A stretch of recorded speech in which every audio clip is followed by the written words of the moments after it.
지나고 그가 빛을 발하니 쓰러져가는 우리 영혼 주가 붙잡아 주시리. 우린 쉬지 않으리. 이 길에 끝이 있으니 한 걸음 한 걸음 주와 함께 걸으리. 우리의 걸음이 끝나는 그날 매 순간 함께 하시니 우릴 안아주시리. 더 이상 눈물 없으리. 당신의 그 나라 안에서 이제 영원히 주 품 안에서 우리 찬양하겠네. 우리 가는 이 길 세상이 미련하다 해도 우리는 주가 보여주신 그 한 소망 있으니 어둠의 조각조차 그곳에 발들이지 못해. 당신의 나라에 우리 영원히 거하네.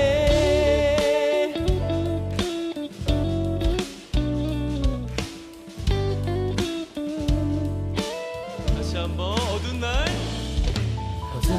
다 지나고 그가 빛을 발하니 쓰러져가는 우리 영혼 주가 붙잡아 주시니 우린 쉬지 않으리. 이 길에 끝이 있으니 한 걸음 한 걸음 주와 함께 걸으리.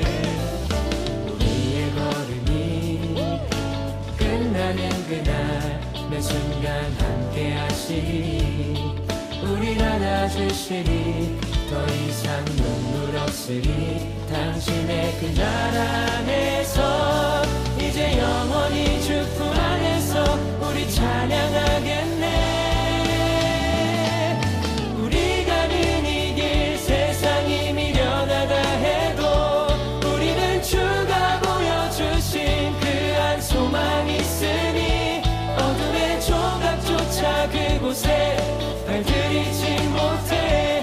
당신의 나라에 우리 영원히 우리 가는 이 길 세상이 미련하다 해도 우리는 주가 보여주신 그 한 소망 있으니 어둠의 조각조차 그곳에 발들이지 못해.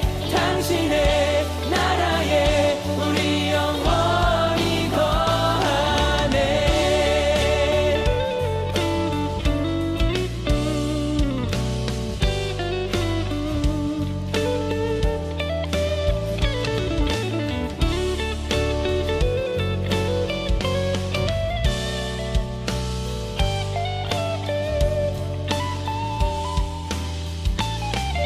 우리 가는 이 길 세상이 미련하다 해도 우리는 주가 보여주신 그 한 소망 있으니 어둠의 조각조차 그곳에 발들이지 못해. 당신의 나라에 우리 영원히 우리 가는 이 길 세상이 미련하다 해도 우리는 주가 보여주신 그 한 소망 있으니 어둠의 조각조차 그곳에 발들이지 못해. 당신의 나라에 우리 영원히 당신의 나라에 우리 영원히 거하네.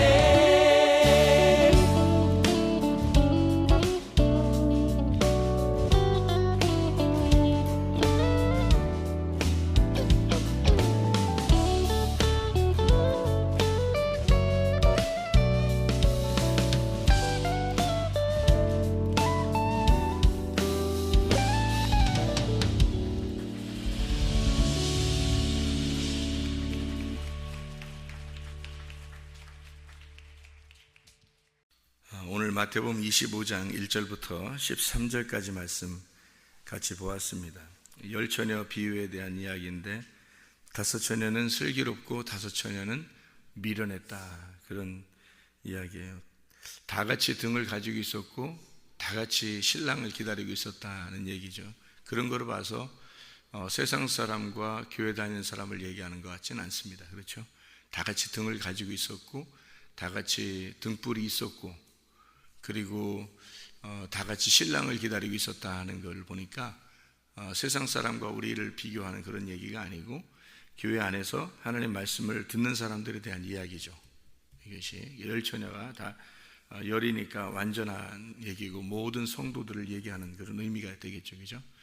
그런 의미에서 다섯 처녀는 슬기롭고 다섯 처녀는 미련했으니까 우리가 이 미련한 다섯 처녀, 어떤 사람을 보면 저 사람 미련한 다섯 처녀 같아, 어떤 사람 보면 슬기로운 다섯 처녀 같아, 이렇게 성경을 보면은 어떤 사람을 정죄하게 되겠죠, 그죠? 판단하게 되겠고, 그러니까 우리 마음속에는 다 미련한 것이 있고 슬기로운 것이 있어서 이렇게 선악간에 우리 가운데 선악간에 이렇게 구분하는 것이 있다는 거죠. 그래서 미련한 다섯 처녀의 그 행동, 이것이 슬기로운 다섯 처녀의 행동으로 바뀌어야 된다는 얘기예요.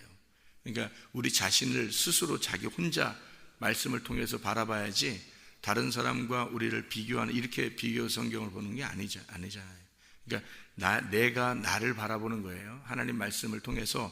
이게 말씀이 거울과 같으니까 이 거울을 비추어 보면은 다른 사람을 이렇게 비추려고 하는 거 아니잖아요. 거울을 본다는 것은 나를 보려고 하는 거잖아요. 그러니까 진정한 나를 발견하는 거, 진정한 나를 발견하는 게 그게 거울을 보는 사람의 목적에 딱 합당한 거죠. 그래서 이 성경책은 분명히 율법서고, 이 율법이라고 하는 책은요 10계명으로 되어 있고, 이 10계명은 모든 말씀을 말하는 겁니다. 그러니까 이 말씀을 통해서 이 거울이 나를 비추려고 하는 거고 나를 보려고 하는 것이니까 진정으로 나를 발견하면 회개하게 되고 그래서 천국에 갈 수 있는 거고요. 진정으로 나를 발견하지 못하면 이게 긴가민가 한다는 거죠. 그래서 이 구원을 받기가 어렵습니다. 그러니까 거울을 보고 이것을 거울로 보면서 만족하는 사람이 있어요. 나 괜찮은데 이렇게. 그러면 이제 거울이 참 감사하죠. 고맙고, 그죠? 그런데 거울을 보고서 나를 발견하고 내가 어떤 모습이 있는을 거울을 보면서 발견하는 거예요. 거울 보고서 나 멋진데 이것도 볼 수 있지만 거울 보면서 뭘 보려고 그래요? 혹시 묻은 게 없나? 오늘 내가 이렇게 모양은 괜찮나? 지금 세수 안 했는데 어떻게 보일 것 같은가? 옷은 또 이게 잘 이렇게 맞춰서 이렇게 입었는가? 이러면서 이렇게 볼 거 아니에요, 그죠? 거울을 볼 때 그렇게 보잖아요. 그러니까 내가 혹시 흠이 있는 거나 뭔가 좀 이렇게 부족한 부분이 혹시 드러나는 게 있나 보려고 이렇게 거울을 보는 거지, 언제나 내 모습을 볼 때 완벽하면 뭐하러 거울 보겠어요, 그렇죠? 근데 거울을 볼 때는 내가 옷도 잘못 입은 게 있나? 아니면 색깔이 좀 안 맞나? 아니면 세수 안 했는데 머리가 흥크러졌나? 아니면 어디 묻었나? 이런 걸 이렇게 보려고 거울을 보는 거예요. 말씀이라는 건 나를 비추어서 내가 혹시 죄가 있는지를 보는 거잖아요. 죄가 있는지를 보고 죄가 있는 것을 발견했는데 도저히 내가 해결할 수 없는 죄란 말이에요. 성경에서 나를 발견하는 죄들은 도저히 해결할 수 없는 죄란 말이에요, 우리 자신들이. 그래서 누군가가 죽어야지만이 해결되는 그런 죄이기 때문에 그 거울이 깨지지 않으면 도저히 나를 바라볼 수 없는 죄인, 나를 내가 바라볼 수 없는 죄인이라는 걸 발견하는 게 성경이에요. 그러니까 이 율법이라고 하는 이 성경을 통해서 이게 거울과 같아서 우리 자신들을 바라보는 거지, 다른 사람 쳐다보게 하려고 거울 쳐다보는 거 아니에요. 다른 사람 바라보면서 성경 바라보면 다 선악과가 되는 겁니다. 다 선악과 먹고 있는 거예요. 그러니까 똑같은 성경을 먹고 있는데 이 성경 말씀을 듣는데 선악과를 먹고 앉아 있는 거죠. 그렇게 성경 보는 게 아니고 다른 사람에게는 생명나무를 줘야죠. 다른 사람에게 생명나무. 우리는 선악과를 보고 선악과를 내가 자신이 먹었다는 걸 발견해야 되죠. 이것을. 그래야 생명나무가 오죠. 내가 선악과를 먹은 게 있어야 생명나무가 올 거 아니에요. 그래서 내가 선악과 먹는 거지 다른 사람에게 선악과 줄 수는 없잖아요. 그렇죠?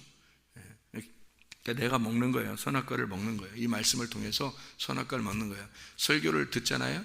그러면 여러분에게는 선악과를 먹어야 되는 거죠. 그게 뭐예요? 선악에 나를 분별하는 거죠. 선악으로 나를 분별하는 거죠. 다른 사람 분별하려고 설교 듣는 거 아니잖아요. 자기가 설교를 듣는데 내가 이 점은 어떤 것 같아, 이 점은 어떤 것 같아, 내가 이제까지 살았던 건 이런 것 같아, 이런 걸 다 구분하는 겁니다. 구분해서 자기를 점검하는 거예요. 날마다 그리스도가 있는가 점검하고. 그리고서 이제 다른 사람에게 줄 때는 생명나무를 주는 거죠. 이렇게 생명나무를. 그러니까 말씀을 듣는 독자들, 우리 그 말씀을 듣는 청취자들은 모두 다 하나님 말씀을 통해서 거울로 비추어서 자기를 비추려고 말씀을 듣는 것이다, 이런 생각을 가지고 보는 거예요. 그러면 미련한 다섯 처녀와 슬기로운 다섯 처녀가 어떻게 보이겠어요?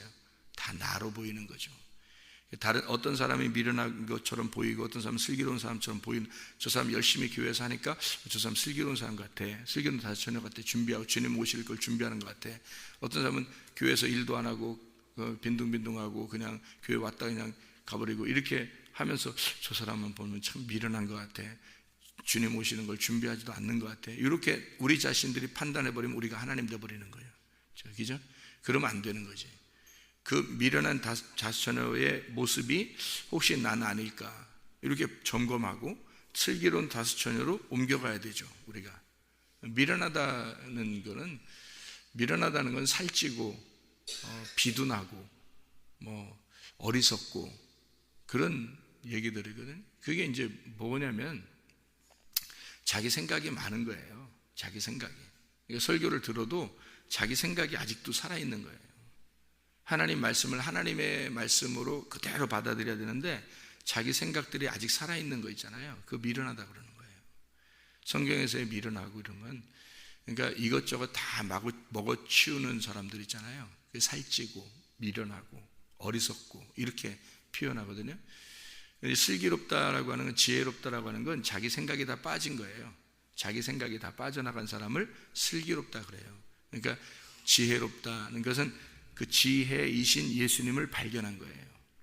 그러니까 자기는 미련하고 주님이 지혜로우신 거구나 라고 하는 것을 발견한 거죠. 그러니까 미련한 다섯 처녀는 순전히 우리예요. 나를 말하는 거고, 슬기로운 다섯 처녀는 이게 바뀐 걸 말하는 거예요. 여기 바뀌는 사람, 그리스도 안에서 바뀌어지는 사람을 슬기로운 다섯 처녀라 이렇게 얘기하는 거죠. 어떻게 보면 신부가 됐다고 하는 것은 속에 누구를 모셨다는 거예요. 그리스도를 모셨다는 얘기거든요. 그래야 신부가 되는 거지. 처녀가 잉태하게 돼요. 자, 예를 들어서 처녀가 잉태하게 되면, 아이를 잉태하게 되면 그 이름을 예수라 하라. 마리아 얘기예요. 마리아 보고 이제 말하는 거예요. 마리아 보고 처녀가 잉태하여 아들을 낳을 것이요 그 이름을 예수 임마누엘이라 해라, 그렇게 얘기하잖아요. 하나님이 함께 하신다. 그러면 처녀가 아기를 잉태했어요. 그러면 아기를 잉태하고 아기를 낳았어요. 그러면 이제 처녀예요, 뭐예요? 여러분, 아기를 잉태하고 아기를 낳았으니까 아기 처녀일 때 아기를 잉태했어요. 그런데 아기를 낳으면 이게 처녀예요, 이제 어머니예요? 어머니가 되는 거예요. 처녀인데, 똑같은 처녀인데 어머니가 돼 있단 말이에요. 누구 어머니예요? 이 아이의 어머니가 된다는 거지, 그죠? 그러니까 아기를 잉태함으로써 단어가 바뀌는 거예요. 처녀가 어머니가 되잖아요, 그죠? 단어가 바뀌는 거예요. 그럼 우리가 신랑을 만났다, 슬기로운 다섯 처녀가 됐다 이런 것은, 슬기로운 다섯 처녀에서 신랑을 만났다고 하는 건 처녀인데, 우리가 여전히 처녀인데 신랑을 만난 거예요. 그러면 어떻게 할 때 신랑을 만나서 처녀란 단어가 없어질까요? 똑같은 처녀인데, 여자예요, 여자. 근데 신랑 만나면 뭐라 그래요? 신부라 그래요. 똑같은 처녀인데 신랑 만나면 신부라 그래요. 단어가 바뀌는 거예요. 그러니까 똑같은 여자, 난 똑같은데 이렇게 되는데, 신랑을 만난 거하고 만나기 전하고 이렇게 다른 거지. 뭐가 되면 단어가 달라지는 거예요. 처녀에서 신부로 단어가 달라지는 거죠. 아기를 임신하지 않을 때는 처녀였는데, 아기를 임신하고 처녀가 잉태하여 아이를 낳으니까 이 처녀는 어머니가 되는 거잖아요. 단어가 달라지는 거죠, 그죠? 바뀌는 겁니다. 그러니까 미련한 다섯 처녀는 신랑을 만났어요, 못 만났어요? 기다리는데 못 만났어요. 미련한 다섯 처녀는 못 만났으니까 단어가 바뀌었어요, 그대로 있어요? 그대로 있어요. 그냥 처녀예요. 그러니까 처녀는 뭐 해야 돼요? 아이를 잉태해야 된단 말이에요. 신랑을 만나서 아이를 잉태해야지만이 어머니가 되거든요. 그러니까 처녀가 잉태해서 아이를 낳아야 임마누엘이 되는 거예요. 하나님이 함께 하시는 거예요. 그러면 이 처녀가 아이를 잉태하면 어머니로 바뀌듯이 처녀는 신랑을 만나야 신부가 되는 거예요. 근데 신랑을 못 만났어. 그러면 아직도 그냥 처녀인 상태라 그 말이에요. 그러면 아이를 잉태했다. 뭘 잉태했다는 거예요? 말씀을 잉태했다는 거예요. 말씀을 잉태해서 말씀을 낳으면 말씀의 어머니가 되는 거죠. 말씀의 어머니가 곧 교회예요. 말씀의 어머니가. 그러니까 성경에서는 교회를 믿음의 말씀의 어머니라 그래요. 그래서 이삭을 낳은 사라, 아브라함의 부인이죠. 그냥 아브라함의 부인으로 있을 때는 아기를 없었는데 그냥 처음에는 근데 아기를 낳았어요. 아기를 낳자마자 어머니가 되는 거예요. 이삭의 어머니가 되죠. 아브라함의 아내로서 이삭의 어머니가 되잖아요. 그것처럼 이삭의 어머니가 된다면 말씀을 소유한, 말씀을 가지고 있는 교회가 되는 거예요. 이 사라가. 그러니까 사라가 교회가 되는 거예요. 그러면 신부가 되는 거죠. 그때 비로소 신랑을 만난 신부다 이 말이에요. 그러니까 신부는 반드시 뭐 해야 되는, 성경에서는 아이를 잉태해야 된다. 그게 말씀이신 예수를 잉태하는 어머니가 되는 거예요. 그러니까 남편에게서는 부인이 신부고 아이에게서는 어머니가 되는 거란 말이에요. 그게 성경의 원리예요. 그러니까 성경은 다 그 얘기를 하는 거예요. 처음부터 그 얘기를 하는 거예요. 신랑과 신부에 대한 이야기, 아이와 어머니에 대한 이야기예요. 그렇죠? 물론 아버지가 계시죠. 근데 그 아버지는 하나님이시란 말이에요. 말씀이신 영이신 하나님을 말하는 거예요. 자, 하나님을 믿고 있지만 그 하나님을 믿고 있는 그 사람이 속에 등불을 가지고 있지 않아요. 아니면 등불이 꺼져가요. 그 말은 뭐겠어요? 등불이라는 게 등불이 빛으로 오신 예수님이잖아요. 빛으로 오신 예수님이야. 그것이 드러나야 되겠죠. 그러면 그 등불이 드러나야 되니까 그 등불이 드러나지 않으면 등으로 내가 지금 그 등불을 가리고 있는 거예요. 그죠? 이걸 가리고 있는 거예요. 그럼 속에 등불이 진짜잖아요. 이게 성령이고 이게 빛이란 말이에요. 하나님이고 그게 말씀이란 말이에요. 그것이 드러나야 된다는 거죠. 등불이 꺼지지 말아야 되는 거예요. 그래서 이게 항아리를 들고서 가가지고 전쟁을 하면서 항아리 들고서 가가지고 항아리만 그대로 들고 있으면 돼요? 안 돼요? 안 되죠. 속에 등불을 가지고 있어요. 항아리를 들고서 막 갔어요. 이게 가가지고 그냥 등불 속에 있는데 항아리 들고서 계속 있으면 안 돼요. 이 항아리를 깨뜨리고 소리를 질러야 된다. 항아리를 깨뜨리면 속에 뭐가 나와요? 등불이 확 나온단 말이에요. 그 빛이 드러날 때 그 빛이 어둠을 밝히면서 어둠을 깨버리는 거예요. 그러니까 그 지금 적군이라고 하는 그 성은 어둠이란 말이에요. 어둠을 이쪽 등불이 이 항아리라고 하는 것으로 이렇게 쌓여 있어서 이 항아리가 쌓여 있는 것 그대로 있으면 안 돼요. 그러니까 이 항아리가 깨져야 돼. 깨지고 등불이 나와야 되는 거예요. 그러면 등불이 나오면 어둠을 깨버리잖아요. 파괴시키잖아요. 어둠을. 이게 어둠에 온 빛이란 말이에요. 이게 첫째 날이라고요. 첫째 날. 그죠? 어둠이라는 땅에 빛이 들어오는 게 첫째 날이라고요. 그 첫째 날이 이루어진 것이 안식이라고. 우리 어둠이라는 나에게 빛이 오면 안식이 되는 거예요. 근데 빛이 안 오고 늘 어둠이야. 내가 내 주장을 하고 내 스스로 살고 내 생각대로 살고 설교 말씀은 설교 말씀이고 나는 나고 이렇게 자꾸 해버리면 이게 어둠이 계속 있는 거예요. 거울을 깨듯이 나를 깨뜨려 버려야 된다고. 그러니까 내 어둠을 누군가는 죽어야 된단 말이에요. 그래서 없애버려야 되는데 그게 안 되면 계속해서 어둠이 있으면 이것은 첫째 날이 안 온 거예요. 첫째 날이 안 왔으니까 일곱째 날이라는 안식일도 안 온 거죠. 무슨 말인지 알겠죠? 그래서 어둠의 빛을 비추어야지만이 온전한 거란 말이에요. 등불이 켜진 거라는 거지. 마찬가지로 이 등불이 속에 감추어져 있으면 안 돼요. 그래서 예수 그리스도가 하나님의 영을, 하나님의 말씀을 속에 간직하고 왔다고요. 뭐가? 말씀이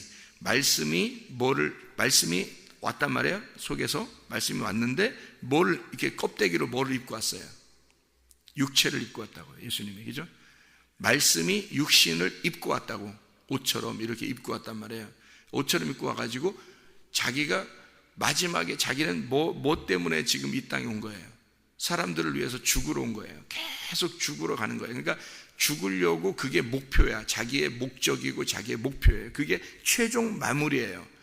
그러니까 나는 죽으러 간다라고 얘기하는 게 자기로서는 굉장히 흥분되는 얘기란 말이에요.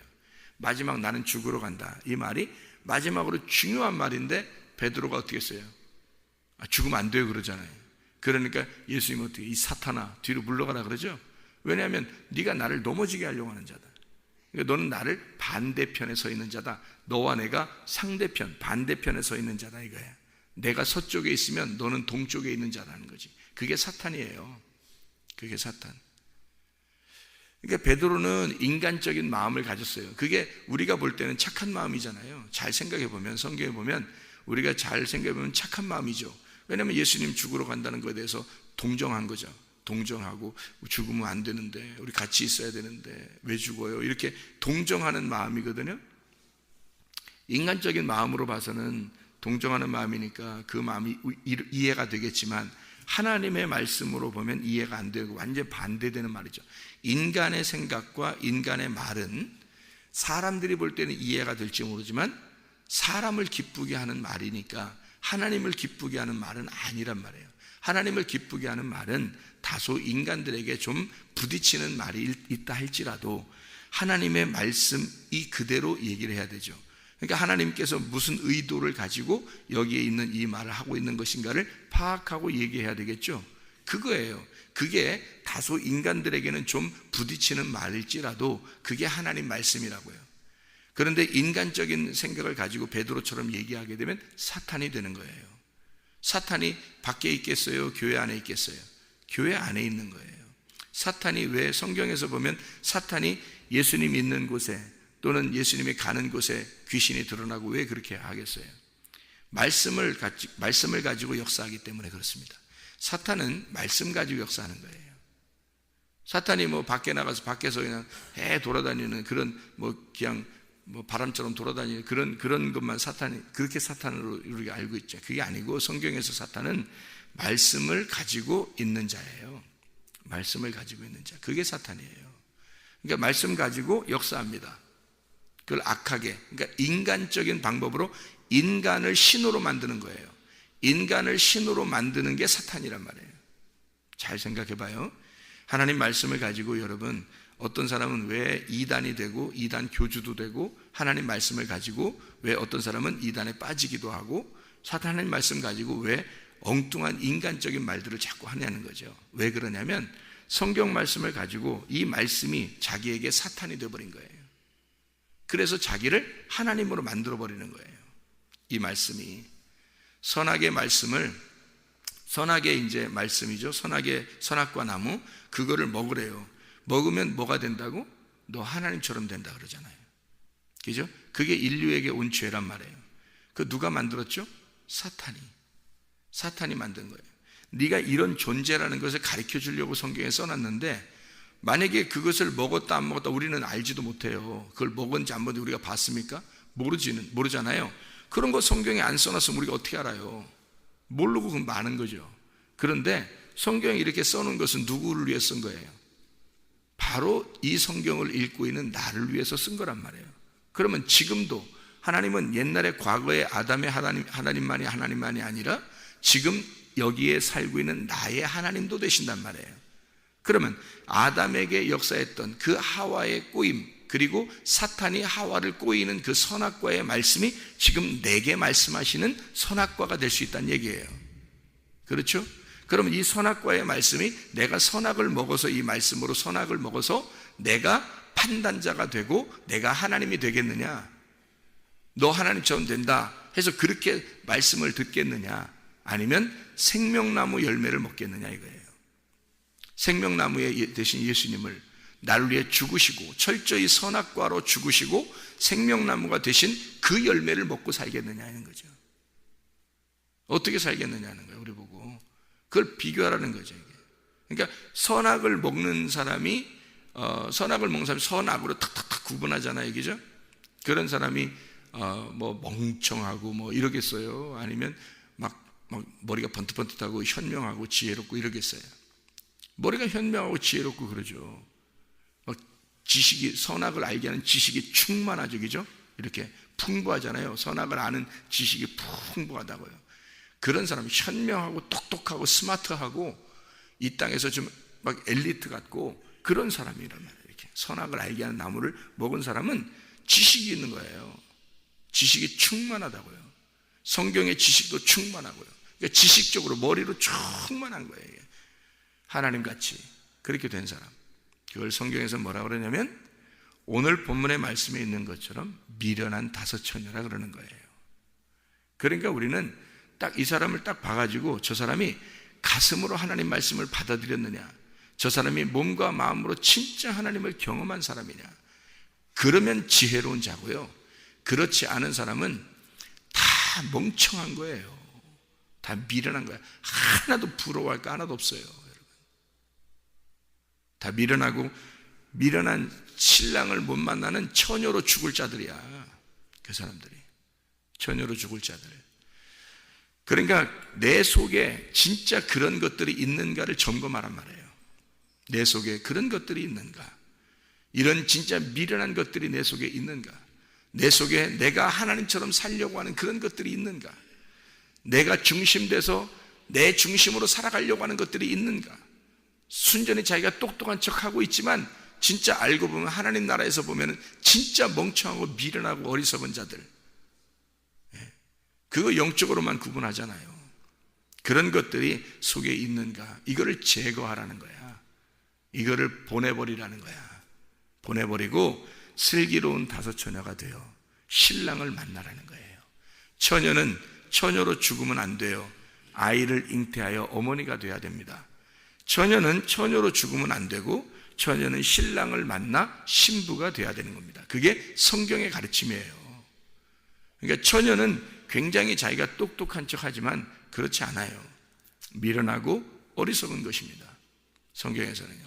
그래서 미련한 다섯 처녀가 슬기로운 다섯 처녀가 되는 말씀이 오늘 마태복음 25장의 말씀입니다. 그래서 신부는 어떤 옷을 입어야 돼요? 흰 옷을 입어요. 깨끗하단 말이에요. 깨끗하다, 흰 옷, 색깔이 없다는 말이에요. 그러니까 그걸 뭐라면 순수하다 그래요. 순수한 걸 뭐라면 그 옷이니까 순수한 옷을 입고 살아야 돼요. 순수한 옷은 뭐냐면 진리의 말씀을 말하는 거예요. 그 진리의 말씀을 입고 사는 게 신부란 말이에요. 미련한 것은요, 미련하고 이게 신부 반대가 뭐냐면 요한계시록에서는 또 뭐라고 말하냐면요, 미련한 것을 음녀라 그렇게 말을 해요. 그러니까 지혜로운 사람을 신부라 그렇게 말하고, 신랑 만난 자를 신부, 신랑이 있는데 딴짓하는 사람 있잖아요. 하나님을 믿고 있는데 딴짓하는 사람. 영은 등은 밝혀 있는데 등이 있는데 등불이 꺼져가는 거예요. 말씀이, 순수한 진리의 말씀이 꺼져가는 거죠. 그런 사람들을 미련한 음녀라 그래요. 성경에서는. 그러니까 요한계시록에서는 음녀라 그렇게 말을 하거든요. 그 음녀는 색깔이 있는 옷을 입어요. 색깔이 여러 가지죠. 화려한 옷을 입습니다.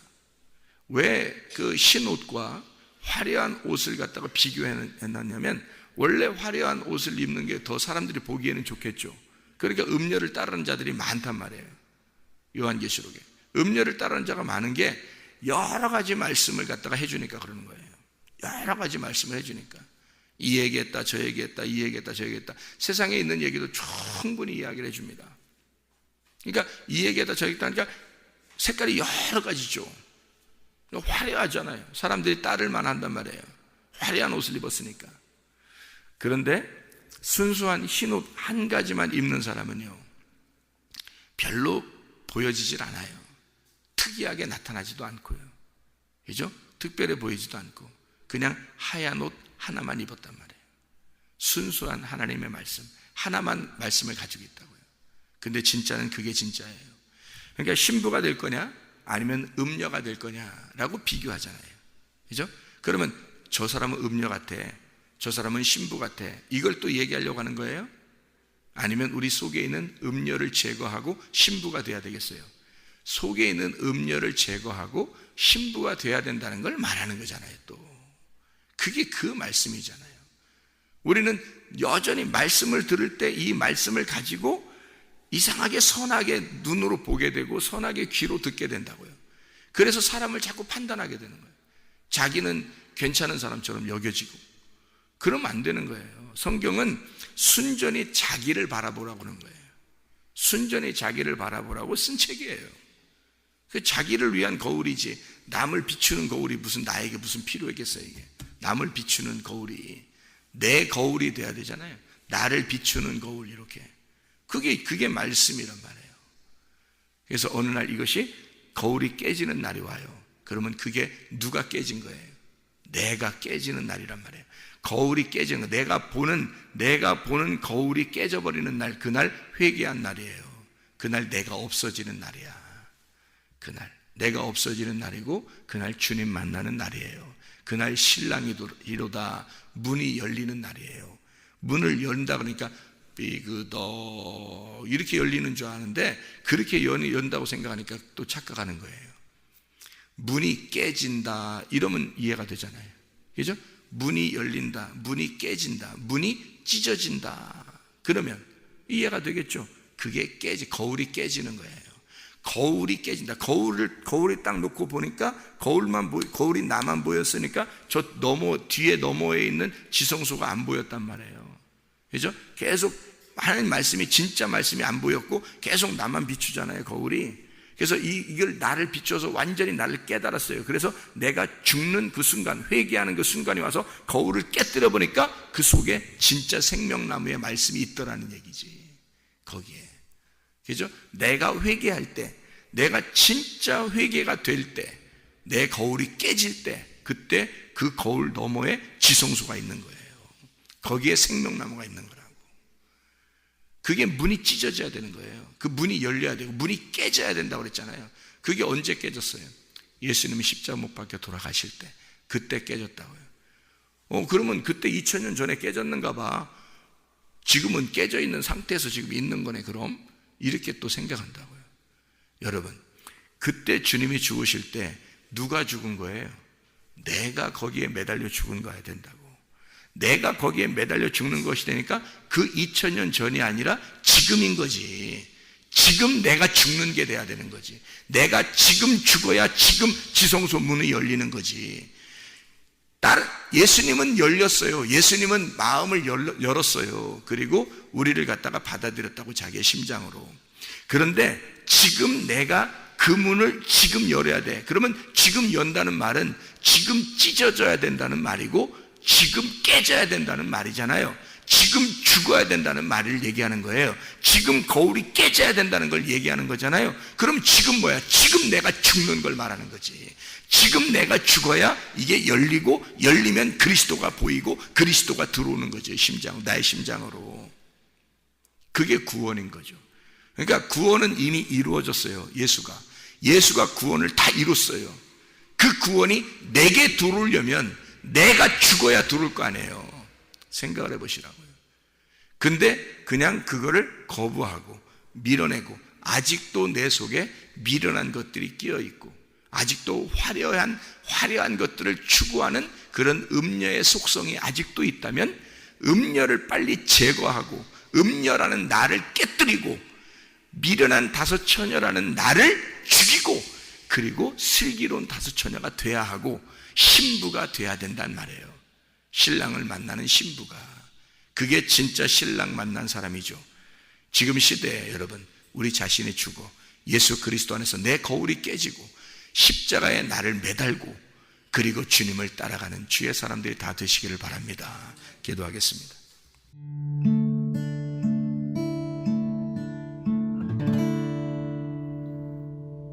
내 속에 내가 너무도 많아서 당신